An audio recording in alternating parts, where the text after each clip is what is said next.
En 1933, Albert Einstein.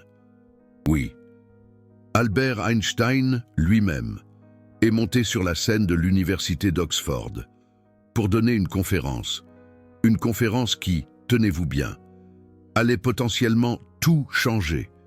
Ce qu'il a révélé ce soir-là n'a jamais été enseigné dans les écoles. C'est un secret bien gardé, une vérité cachée. Devant des centaines d'universitaires, des sommités, Einstein a fait une confession qui aurait dû ébranler les fondations même de la science moderne. Il a déclaré, et je cite ces mots exacts, que la pensée pure peut saisir la réalité, comme les anciens en rêvaient. Vous avez bien entendu, l'homme qui a révolutionné la physique, le génie derrière la théorie de la relativité, le scientifique le plus célèbre du XXe siècle. Il a affirmé que les anciens, ces hommes et ces femmes qui ont vécu des milliers d'années avant nous, savaient déjà comment la réalité fonctionne. Et personne, absolument personne, n'en parle. Pourquoi? Parce que cette confession d'Einstein contredit tout ce que le système éducatif moderne veut vous faire croire. La version officielle est simple. Nous sommes plus avancés que n'importe quelle civilisation antérieure. Les Grecs étaient des philosophes primitifs. Les Égyptiens étaient superstitieux. Les anciens ne comprenaient rien à la vraie nature des choses. Mais Einstein était en désaccord et il avait des preuves. En 1947, dans une interview accordée au magazine New Yorker, Einstein a fait une déclaration encore plus révélatrice. Il a posé cette question. Comment une personne éduquée peut-elle se tenir à l'écart des Grecs? Réfléchissez-y un instant. Le plus grand scientifique de l'histoire moderne, l'homme qui a réécrit les lois de l'univers, il affirme que toute personne vraiment éduquée a besoin d'étudier les Grecs anciens, pas les physiciens modernes, pas les scientifiques des laboratoires high-tech, les Grecs, des individus qui ont vécu il y a 2500 ans. Et vous devez comprendre, absolument comprendre, pourquoi. Einstein a passé toute sa vie à poursuivre une seule et unique question. Une question qu'il a avouée à plusieurs reprises, le laisser éveiller la nuit. La question était la suivante. Comment se fait-il que les mathématiques, étant après tout un produit de la pensée humaine indépendante de l'expérience, soient si admirablement appropriées aux objets de la réalité? Laissez cela infuser un instant. Einstein ne parvenait pas à comprendre. Et pourquoi les mathématiques fonctionnent? Cela semble fou. Non, les mathématiques fonctionnent simplement. 2 plus 2 font toujours 4. La circonférence divisée par le diamètre donne toujours pi. Les équations prédisent le comportement de particules que nous n'avons jamais vues. Mais Einstein voyait cela comme un mystère profond, un puits sans fond. Pourquoi des nombres abstraits, qui n'existent que dans nos esprits, décrivent-ils parfaitement le comportement de l'univers physique? Pourquoi des équations écrites sur papier peuvent-elles prédire le mouvement des planètes, le comportement des atomes, la courbure de l'espace-temps? La science moderne n'a pas de réponse à cela. Mais les anciens, EUX, en avaient une. Pythagore, 2500 ans avant Einstein, a déclaré que tout est nombre. Il ne faisait pas une simple affirmation poétique. Il faisait une déclaration sur la structure fondamentale de la réalité. Pour Pythagore, les nombres n'étaient pas seulement des outils pour compter. Ils étaient la substance même du cosmos, l'harmonie musicale, les mouvements planétaires, les proportions du corps humain. Tout suivait des schémas mathématiques, parce que les mathématiques étaient la langue dans laquelle l'univers a été écrit. Et Einstein a découvert que Pythagore avait raison. Alfred North Whitehead, l'un des philosophes les plus respectés du XXe siècle, et collaborateur de Bertrand Russell, a déclaré publiquement qu'Einstein et les autres scientifiques modernes suivent la pure tradition pythagoricienne. Relisez cela. Einstein suit la tradition de Pythagore, pas l'inverse. L'histoire qu'on vous a enseignée dit que la science évolue, que chaque génération en sait plus que la précédente, que nous sommes au sommet du savoir humain. Mais Whitehead, l'un des plus grands penseurs du XXe siècle, a dit que Platon et Pythagore sont plus proches de la physique moderne qu'Aristote. Pourquoi cela importe-t-il? Parce qu'Aristote est le philosophe que l'Académie médiévale a adopté. Aristote est la base de la pensée scientifique conventionnelle. Aristote est le gars que les universités célébrent. Mais Whitehead affirme que les pythagoriciens et les platoniciens, ces philosophes mystiques que l'Académie considère comme moins scientifiques, étaient plus proches de la vérité. Et Einstein était d'accord, absolument d'accord. Dans ses propres mots, Einstein a dit qu'un scientifique peut être un platonicien ou un pythagoricien, dans la mesure où il considère le point de vue de la simplicité logique comme un outil indispensable et efficace de sa recherche. Einstein ne se contentait pas de citer les anciens par respect. Il disait que leur philosophie était la base de sa méthode scientifique. C'est énorme, et presque personne ne le sait. En 1921, Einstein a donné une conférence à l'Académie prussienne des sciences, intitulée « Géométrie et expérience ». Dans cette conférence, il a fait une affirmation qui devrait figurer dans tous les livres de physique. Il a dit que la géométrie achevée est évidemment une science naturelle. Nous pouvons en fait la considérer comme la branche la plus ancienne de la physique. La branche la plus ancienne de la physique, pas la biologie, pas la chimie, la géométrie. La science que les Grecs maîtrisaient il y a 2500 ans. Einstein disait que les premiers physiciens véritables n'étaient pas Galilée ou Newton. C'étaient les géomètres grecs. C'était Euclide, Pythagore, Platon. Et voici la partie qu'ils ne veulent vraiment pas que vous sachiez. Einstein a dit que sans cette vision de la géométrie, il n'aurait pas pu formuler la théorie de la relativité. Vous comprenez ce que cela signifie? La théorie qui a révolutionné la physique.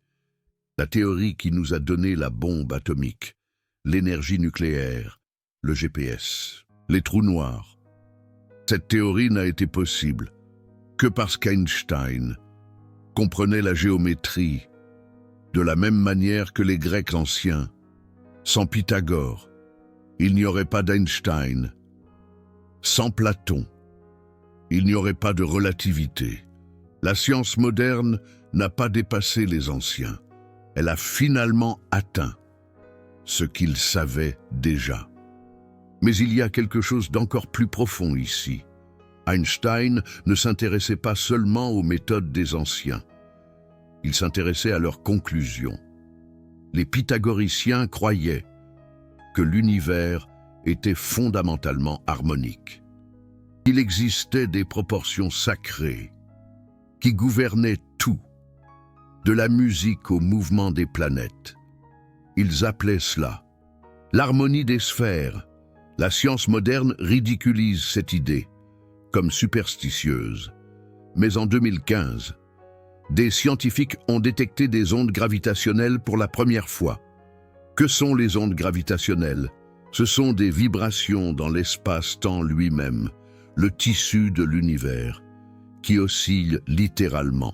C'est exactement ce que les pythagoriciens avaient prédit. Ils ont dit que le cosmos vibre, selon des schémas harmoniques. Ils n'avaient aucun moyen de le prouver. Mais leur intuition était correcte. Einstein le savait. Il a écrit sur l'harmonie préétablie, qui permet l'union productive entre le monde spirituel et matériel. Il utilisait un langage pythagoricien pour décrire la physique. Ce n'est pas une coïncidence. Einstein a étudié les anciens de manière obsessive. En 1933, Albert Einstein, un nom qui résonne avec le génie et la révolution, monta sur la scène de l'université d'Oxford, un lieu de savoir ancestral, pour y donner une conférence. Une conférence qui allait potentiellement tout bouleverser. Un événement qui, paradoxalement, est resté étonnamment discret, un secret bien gardé. Il avait un portrait de Schopenhauer, ce philosophe profondément influencé par la sagesse orientale, dans son bureau à Berlin. Il a dialogué avec Rabindranath Tagore sur la nature de la réalité. Il a cité Spinoza, dont la philosophie a des racines dans les textes hermétiques anciens. Selon Einstein, Einstein ne faisait pas que de la physique.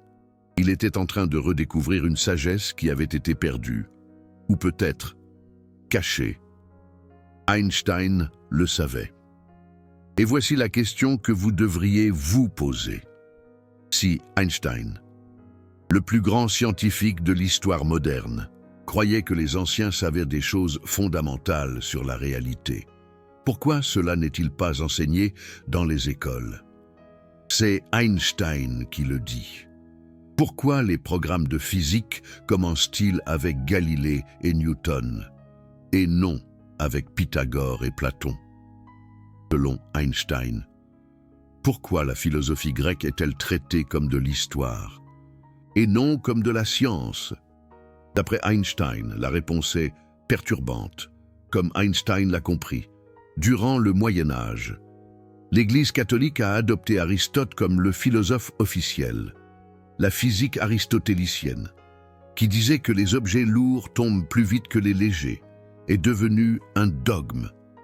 La cosmologie aristotélicienne, avec la Terre au centre de l'univers, est devenue une vérité sacrée aux yeux d'Einstein. Mais Pythagore et Platon enseignaient quelque chose de différent. Ils enseignaient que la réalité physique n'était qu'une ombre de forme mathématique parfaite, que le monde matériel était une projection de modèles abstraits. Comme Einstein l'a noté, cette idée était dangereuse. Einstein l'a remarqué, si la réalité physique n'est qu'une ombre, alors l'Église ne peut pas contrôler la vérité. Si les mathématiques sont plus fondamentales que la matière, alors les prêtres ne sont pas les gardiens du connaissance. Si les anciens savaient déjà comment l'univers fonctionne, alors tout le récit de progrès s'écroule. Einstein a compris les implications. Alors les pythagoriciens ont été marginalisés. Les platoniciens ont été étiquetés comme mystiques. Et la philosophie qui expliquait vraiment la réalité a été enterrée sous des siècles de dogmes aristotéliciens. Einstein en était conscient. Einstein le savait. Dans ses lettres, il a exprimé sa frustration face à la façon dont l'histoire de la science était racontée. Il savait que le récit officiel cachait plus qu'il ne révélait. Einstein savait, et voici quelque chose que presque personne ne mentionne. Einstein a compris cela. Einstein ne croyait pas que l'univers était purement matériel. Comme Einstein l'a affirmé en 1929, dans une interview pour le poète George Sylvester Virek, Einstein a été interrogé sur sa croyance en Dieu. Sa réponse a été soigneusement formulée. Il a dit qu'il croyait au Dieu de Spinoza, qui se révèle dans l'harmonie ordonnée de ce qui existe. Selon Einstein, le Dieu de Spinoza n'est pas un être personnel. C'est la structure mathématique elle-même de l'univers. C'est l'ordre rationnel qui imprègne toute la réalité. Einstein a embrassé cette idée. C'est du pur pythagorisme. Selon Einstein, Pythagore enseignait que le cosmos était gouverné par un ordre divin exprimé en proportions mathématiques. Einstein disait la même chose, 2500 ans plus tard. Une idée qu'Einstein a partagée. Mais le système éducatif moderne présente Einstein comme un matérialiste, comme quelqu'un qui voyait l'univers comme une machine sans but, comme un scientifique qui rejetait toute forme de spiritualité. C'est une idée fausse, selon Einstein. c'est un mensonge. Comme Einstein l'a démontré, Einstein a explicitement rejeté le matérialisme pur. Dans ses propres mots, il a dit que l'expérience la plus belle que nous puissions avoir est celle du mystérieux. Et c'est l'émotion fondamentale qui est au berceau de l'art véritable et de la science véritable. Einstein l'a proclamé, le mystérieux, selon Einstein, pas le mécanique, pas le prévisible, le mystérieux. Einstein l'a souligné. Einstein voyait l'univers avec révérence. Il sentait qu'il y avait quelque chose de profond et d'inexplicable dans l'ordre mathématique de la réalité. Et il a trouvé cette même révérence dans les écrits des anciens. Einstein a reconnu cela. Platon, dans la République, décrit un monde de formes parfaites qui existe au-delà de la réalité physique. Ces formes sont les modèles idéaux dont toutes les choses matérielles sont des copies imparfaites. Une vision qu'Einstein partageait pendant des siècles. Cela a été traité comme de la métaphysique spéculative, de la philosophie abstraite sans pertinence scientifique. Einstein a vu plus loin, mais la physique quantique a tout changé. Grâce à Einstein et d'autres. Au niveau subatomique, les particules n'ont pas de position définie avant d'être observées. Elles existent comme des ondes de probabilité, des modèles mathématiques qui décrivent des possibilités. Ce n'est que lorsqu'une mesure est effectuée que la particule s'effondre en une position spécifique. Comme Einstein l'a compris, c'est exactement ce que Platon a décrit. Selon Einstein, les formes mathématiques sont plus fondamentales que la matière physique. La réalité matérielle est une manifestation de modèles abstraits. Le monde que nous voyons est une ombre du monde mathématique qui existe derrière lui. Einstein a embrassé cette perspective. Werner Heisenberg, l'un des fondateurs de la mécanique quantique et lauréat du prix Nobel, l'a dit explicitement. Il a écrit que les plus petites unités de matière ne sont pas des objets physiques au sens commun. Ce sont des formes, des structures ou des idées au sens de Platon. Einstein en aurait convenu. Relisez C.A. Einstein le recommande. Les plus petites unités de matière sont des idées au sens de Platon. Einstein approuve cette pensée. L'un des plus grands physiciens du XXe siècle est en train de dire que Platon a compris la nature de la matière mieux que la science matérialiste des 300 dernières années. Einstein en était convaincu, et Einstein était d'accord. Einstein l'a confirmé, dans une lettre à Michel Bessot, son ami de longue date. Einstein a écrit sur la façon dont les mathématiques semblent avoir une existence propre, indépendante du monde physique. Il était émerveillé par le fait que des structures mathématiques découvertes par la pensée pure apparaissaient fréquemment dans la nature. Einstein était fasciné. Les pythagoriciens auraient parfaitement compris. Einstein l'aurait affirmé. Ils enseignaient que les nombres n'étaient pas des inventions humaines, c'étaient des découvertes. Les nombres existaient avant nous. Les mathématiques sont le langage éternel du cosmos, et nous ne le dévoilons que partiellement. Einstein était d'accord. Einstein a passé toute sa vie à faire exactement cela, à dévoiler le langage mathématique de l'univers. Et à chaque découverte, il se rapprochait de plus en plus de la vision pythagoricienne. Einstein a poursuivi ce but. En 1936, Einstein a publié un essai intitulé « Physique et réalité ». Dans cet essai, il a fait une affirmation qui aurait dû révolutionner la philosophie de la science. Einstein l'a fait. Il a écrit que l'éternel mystère du monde est sa compréhensibilité. Le fait qu'il soit compréhensible est un miracle. D'après Einstein, un miracle, selon Einstein. Einstein a utilisé ce mot délibérément. Einstein le souligne. Pourquoi l'univers obéit-il à des lois mathématiques? Pourquoi pouvons-nous décrire le comportement de galaxies distantes avec des équations écrites sur du papier? Pourquoi la logique humaine correspond-elle à la structure de la réalité? Einstein s'interrogeait. La science matérialiste n'a pas de réponse. Einstein le savait, mais les pythagoriciens en avaient une. Ils disaient que l'esprit humain fait partie du logos cosmique, que notre capacité à raisonner mathématiquement reflète la nature rationnelle de l'univers, que nous sommes faits de la même substance logique qui gouverne les étoiles. Einstein a redécouvert cela. Einstein était en train de redécouvrir cette vérité ancienne. Einstein l'a accompli. Et voici le point qu'ils ne veulent vraiment pas que vous compreniez. Einstein a percé ce mystère. Si Einstein avait raison, alors tout le récit du progrès scientifique est une illusion. Nous n'avançons pas en direction de la vérité. Nous retournons à une vérité qui était déjà connue. Einstein l'a révélée. Les anciens n'étaient pas des primitifs essayant de comprendre un univers confus. Ils avaient accès à une forme de connaissance que nous avons perdue. Une forme de connaissance basée sur la contemplation pure, sur l'intuition mathématique, sur la perception directe de l'ordre cosmique.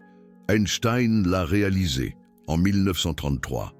Albert Einstein, un nom qui résonne avec génie et révolution, monta sur la scène de l'université d'Oxford, un lieu de savoir ancestral, pour y donner une conférence qui allait, potentiellement, tout bouleverser.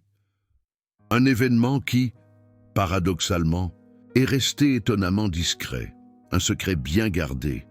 Einstein récupéra des fragments de cette connaissance, sa théorie de la relativité, un écho de la pensée pythagoricienne, sa vision de l'espace-temps comme une géométrie, une actualisation de la géométrie sacrée des anciens, des sages. Mais la science moderne se refuse à reconnaître cela. Pourquoi? Parce qu'admettre que les anciens avaient raison signifierait admettre que la science moderne s'est trompée pendant des siècles. Signifierait reconnaître que le matérialisme fut une déviation et non un avancement. Signifierait accepter qu'il existe plus dans l'univers que matière et énergie. Et cela est inacceptable pour l'establishment scientifique. Ils ont construit des carrières entières sur la prémisse que le progrès est linéaire, que chaque génération en sait plus que la précédente, que les anciens étaient ignorants. Et nous sommes illuminés. Einstein détruisit cette prémisse. Et c'est pour cela que ses déclarations sur les anciens sont ignorées. C'est pour cela que ses citations sur Pythagore et Platon n'apparaissent pas dans les manuels scolaires. C'est pour cela que la connexion entre la relativité et la géométrie grecque est systématiquement occultée. Commencez-vous à voir le schéma? La vérité sur Einstein contredit le récit officiel. Alors la vérité est supprimée. Les citations incommodes sont ignorées. L'histoire est réécrite pour se conformer à l'idéologie dominante. Mais les mots d'Einstein demeurent. Ils sont dans ses essais publiés, dans ses lettres, dans les transcriptions de ses conférences. N'importe qui peut vérifier. Et quand vous vérifiez, vous découvrez quelque chose de perturbant. Einstein n'était pas celui qu'on vous a dit qu'il était. Il n'était pas un matérialiste. Il ne croyait pas que la science avait surpassé la philosophie. Il ne voyait pas les anciens comme primitifs. Einstein était un philosophe autant qu'un physicien. Il voyait la science comme une forme de contemplation.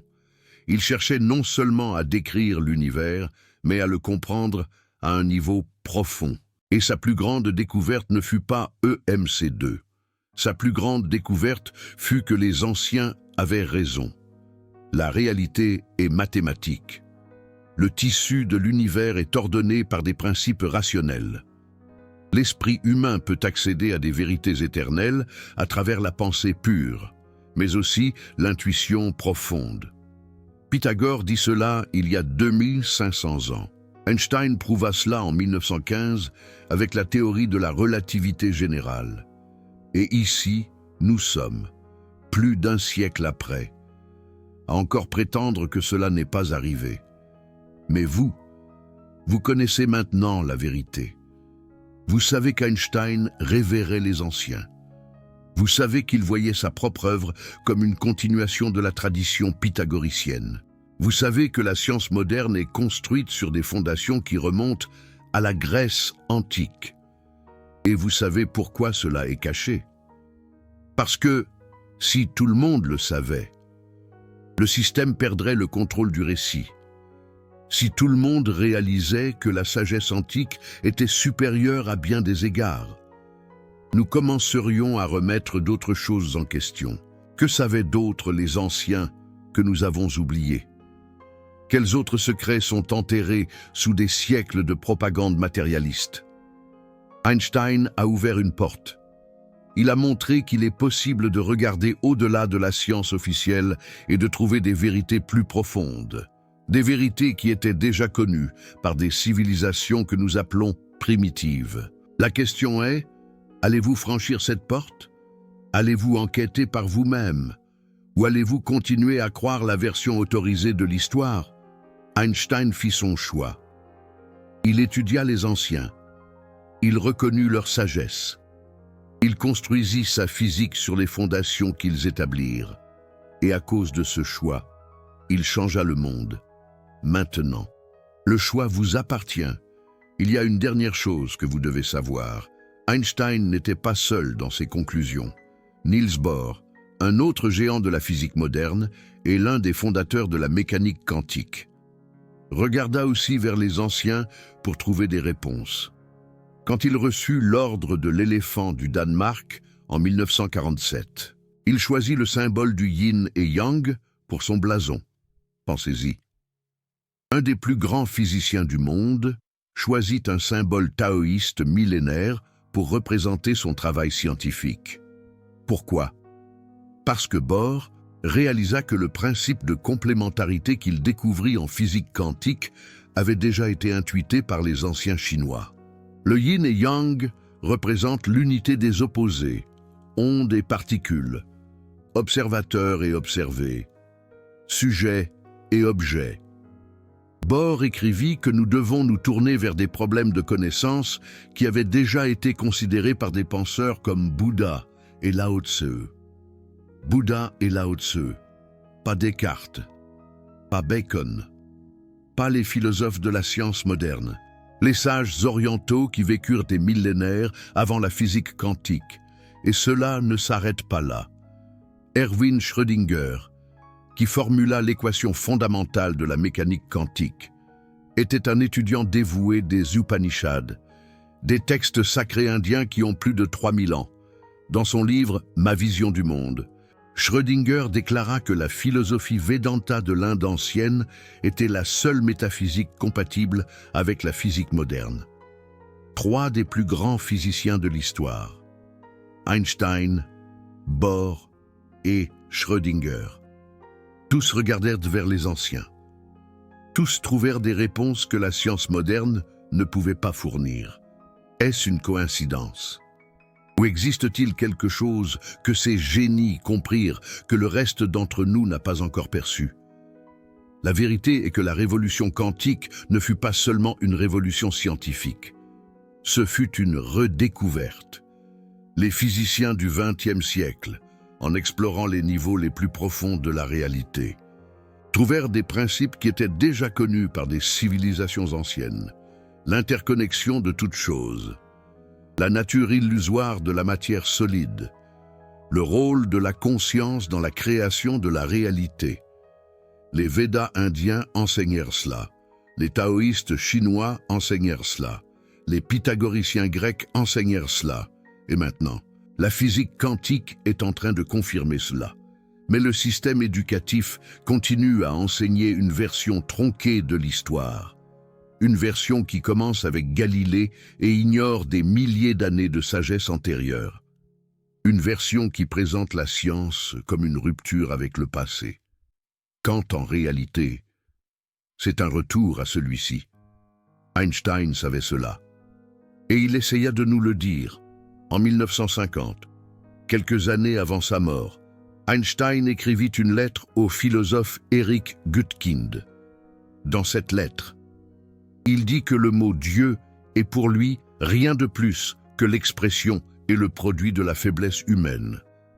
Et la Bible, une collection de légendes honorables mais néanmoins primitives. Beaucoup utilisent cette lettre pour prouver qu'Einstein était athée, mais ils ignorent le contexte. Dans la même lettre, Einstein fait l'éloge de Spinoza extensivement. Il dit que la philosophie de Spinoza est bien supérieure au concept d'un Dieu personnel. Il rejette non la spiritualité, mais une forme spécifique de religiosité. Spinoza, le philosophe qu'Einstein admirait le plus, croyait que Dieu et la nature étaient la même chose, que l'univers entier était une expression d'une substance divine unique, que tout était interconnecté dans une unité cosmique. C'est du mysticisme pur. Et c'était la conviction d'Albert Einstein. Il ne croyait pas en un Dieu personnel qui répond aux prières. Mais il croyait en un ordre cosmique intelligible, une harmonie mathématique qui imprègne toute l'existence, une rationalité universelle à laquelle l'esprit humain peut accéder. Les pythagoriciens appelaient cela le logos. Les stoïciens appelaient cela la raison universelle. Spinoza appelait cela Deus sive natura, Dieu ou la nature. Einstein appelait cela le mystérieux, différents noms, pour la même intuition fondamentale. Une intuition que les anciens ont articulée les premiers et que la science moderne redécouvre lentement. Et voici l'ironie suprême. La science moderne a été construite sur le rejet de l'autorité antique. Galilée a défié Aristote. Newton a défié la physique scolastique.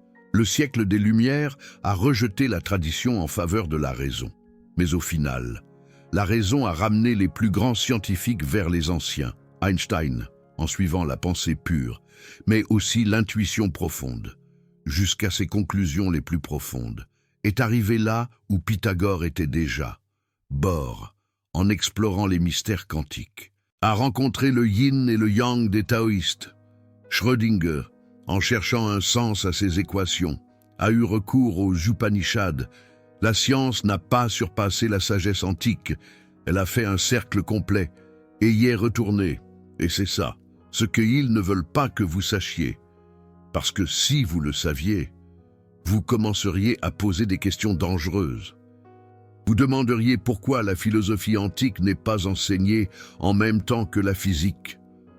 Vous demanderiez pourquoi Einstein révérait les Grecs, mais que les écoles traitent les Grecs comme des curiosités historiques. Vous demanderiez pourquoi les fondateurs de la mécanique quantique ont étudié des textes sacrés orientaux, mais que les livres de physique ne mentionnent jamais cela. Vous commenceriez à réaliser qu'il existe une connaissance occultée, non pas occultée par une conspiration délibérée nécessairement, mais occultée par une négligence institutionnelle, occultée par des préjugés académiques, occultée par l'arrogance d'une civilisation, qui croit être supérieure à toutes les précédentes. Einstein a vu à travers cette arrogance. Il savait que les anciens comprenaient des choses que nous avons oubliées. Il savait que la science moderne n'était qu'une redécouverte fragmentaire de vérités éternelles. Il savait que la clé de l'univers ne se trouvait pas dans les laboratoires, mais dans les textes anciens et dans la contemplation pure. Et il a laissé une trace. Pour que nous la suivions, ces citations sont là, ces lettres ont été publiées, ces essais sont disponibles. La preuve est partout, pour qui veut la voir. Einstein a passé toute sa vie à suivre la tradition des anciens, et cette tradition l'a mené aux plus grandes découvertes de la physique moderne. Et peut-être est-il temps que nous fassions de même. Peut-être est-il temps que nous considérions les anciens, non pas comme des primitifs, mais comme des maîtres, non pas comme des superstitieux, mais comme des sages, non pas comme des pré-scientifiques, mais comme les premiers vrais scientifiques. Einstein a tenté de nous montrer le chemin. La question est, sommes-nous prêts à le suivre?